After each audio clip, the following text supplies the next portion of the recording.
एक गांव में रामू नाम का किसान अपनी पत्नी के साथ रहता था। उसके पास में 2 बैल और अपना एक छोटा सा खेत था, जिस पर वो रात दिन मेहनत करता था, तब कहीं जाकर उसे खाने जितना अनाज उगा पाता। रामू गरीब होने के साथ साथ ईमानदार भी था। रामू की पत्नी हमेशा अपने भाग्य को कोसती रहती। न जाने किस जन्म के पाप भोगने पड़ रहे हैं, जो इतनी गरीबी उठानी पड़ रही है। न जाने भगवान अपनी किस दिन सुनेंगे। अरे भाग्यवान, अपन कर्म के अलावा और कर भी क्या सकते हैं। देना नहीं देना ये सब तो ऊपर वाले के हाथ में है। अपने सोचने से क्या होगा। कह तो तुम सही रहे हो, मगर 2 साल से अपने गांव में ठीक से बारिश नहीं होने के कारण फसल खराब हो रही है। गांव में बाकी किसानों के पास तो गाय भैंस है, जिससे उनका तो गुजारा चल जाता है, मगर अपने पास तो केवल एक छोटे से खेत के अलावा कुछ भी नहीं है। और बारिश नहीं होने के कारण उस खेत में भी फसल नहीं होती। पता नहीं इस बार भी क्या होगा। हाँ, ये बात तो तुम सही कह रही हो। पिछले 2 साल से ठीक से बारिश नहीं होने के कारण फसल बर्बाद हो रही है। और अब तो कुएं भी सूखने लगे हैं, उनमें भी पानी अब कम बचा है। पता नहीं इस बार खेती में क्या होगा, ये तो ऊपर वाला ही जाने। चलो भाग्यवान, अब मैं चलता हूँ। रामू रोज की तरह अपने दोनों बैलों को लेकर अपने खेत की ओर निकल पड़ता है। रामू भले ही गरीब था, मगर बहुत ईमानदार था।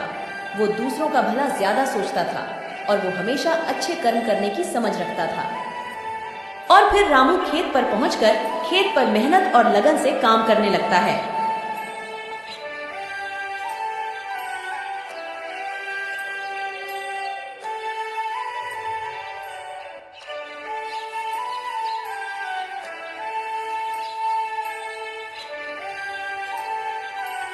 फिर थोड़ी देर बाद अरे, इतनी धूप में काम करने के बाद अब मुझे भूख लग रही है और अब तो मेरे ये दोनों बैल भी थक गए हैं। एक काम करता हूँ, मैंने अपने आधे खेत की तो जुताई कर ली है और आधे खेत की जुताई अब मैं कल कर लूँगा।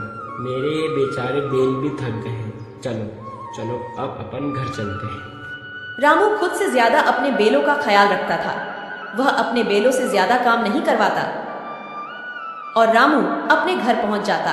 अरे ओ भाग्यवान, भाग्यवान, भाग्यवान, आज धूप में काम करते करते मुझे बहुत तेज भूख लग रही है। जाओ जाओ, तुम घर में जो कुछ भी है वो फटाफट से लेकर आओ। जब तक मैं अपने दोनों बैलों को चारा डालकर आता हूँ, जब तक तुम खाना परसो। इतने ही बीच में उन्हें एक आवाज सुनाई देती है। ये किसकी आवाज है? वह दोनों बाहर निकलकर देखते हैं तो एक साधु महाराज उनके घर के बाहर भिक्षा मांगने के लिए खड़े होते हैं। जो कुछ भी घर में हो, चावल, गेहूं, बाजरा, दाल, वो मुझे दे दो बेटा।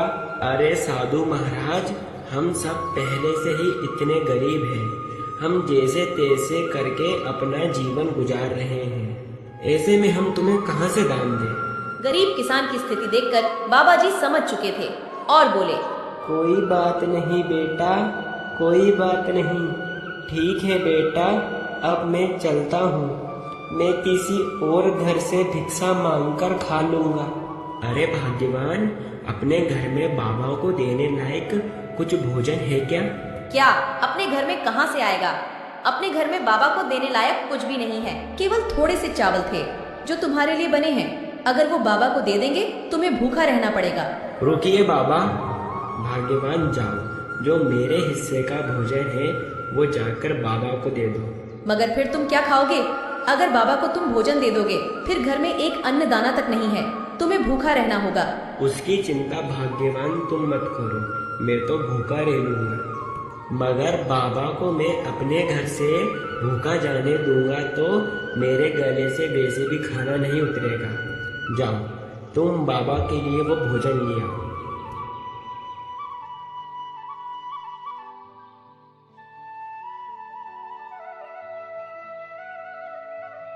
रामू की पत्नी रामू की बात के अनुसार रामू के हिस्से का खाना बाबा को दे देती है।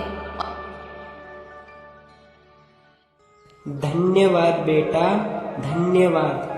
भले ही तेरे अभी बुरे दिन चल रहे हैं, मगर ऊपर वाला सब देख रहा है। वो तेरी एक दिन अवश्य सुनेगा बेटा, धीरज रख।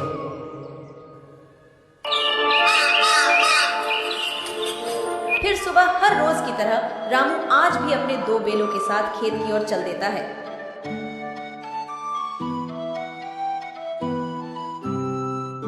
अपने खेत की जुताई कर ही रहा था तो फिर इतने में एक अमीर व्यक्ति रामू के खेत के किनारे से गुजर रहा था और रामू के पास आकर कहता है, अरे भाई, यहाँ आसपास कहीं पानी है क्या?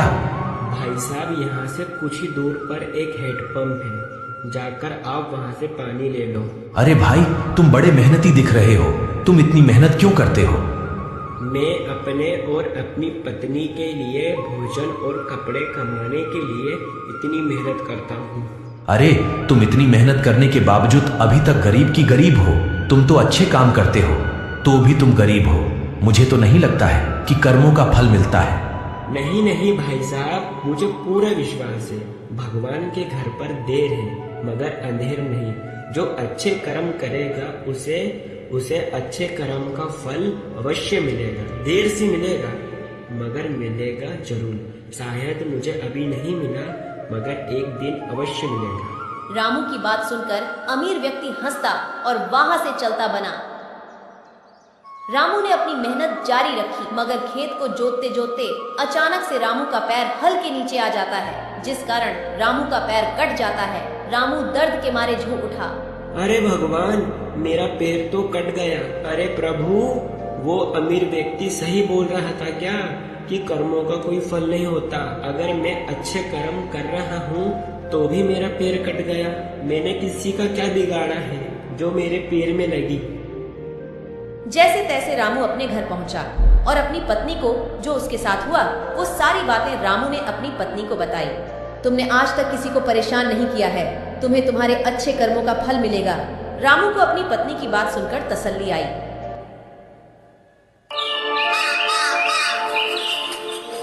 फिर अगले दिन रामू जख्मी होने के बाद भी अपने दोनों बैलों को खेत की ओर ले जाता है।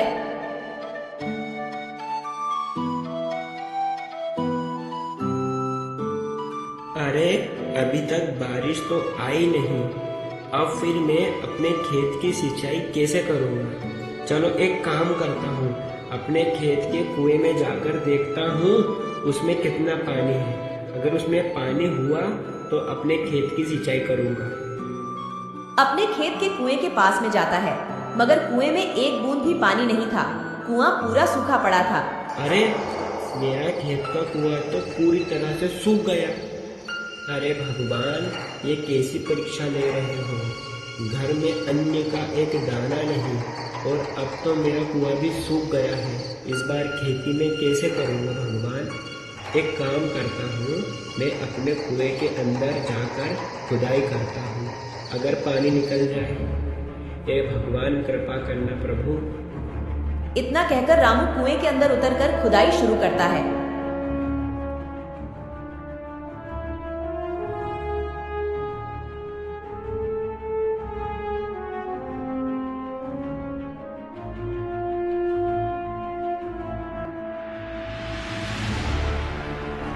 थोड़े समय बाद अचानक से कुएं के एक पत्थर के अंदर से पानी निकलने लगता है।